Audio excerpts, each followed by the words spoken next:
The 2021 African Union Summit approved Israel's observer status to the AU, but this was met with strong opposition from some member states. CGTN's Nick Mudimba now tells us more on an issue that is expected to be tabled by outgoing chair Senegal's President Macky Sall at the ongoing summit. In July 2021, AU Commission Chair Moussa Faki Mahamat granted Israel observer status at the AU.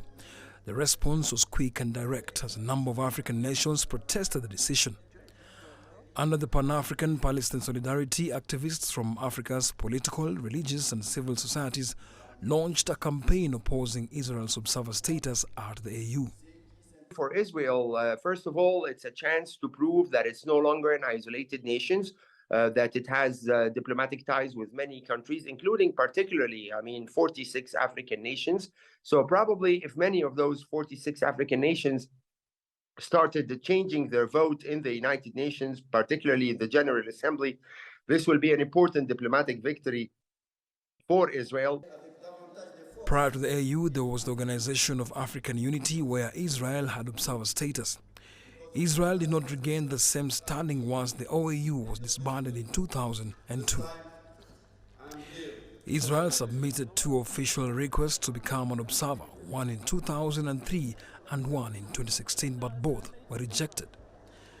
This dispute is back at the ongoing AU summit. After Tel Aviv's normalization of relations with the continent following the 1993 Oslo Accords, Israel has faced less hostility than in the prior 20 years since expulsion. But why is observer status important for Israel?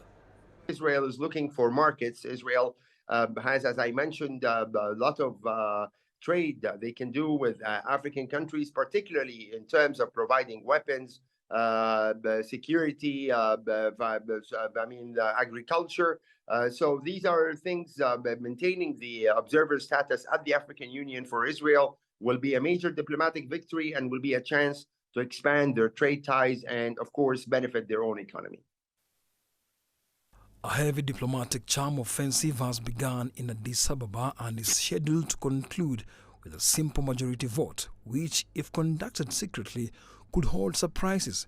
The opposition to Israel having any status in the AU is largely linked to its treatment of Palestine. Nick Mudimba, CGTN.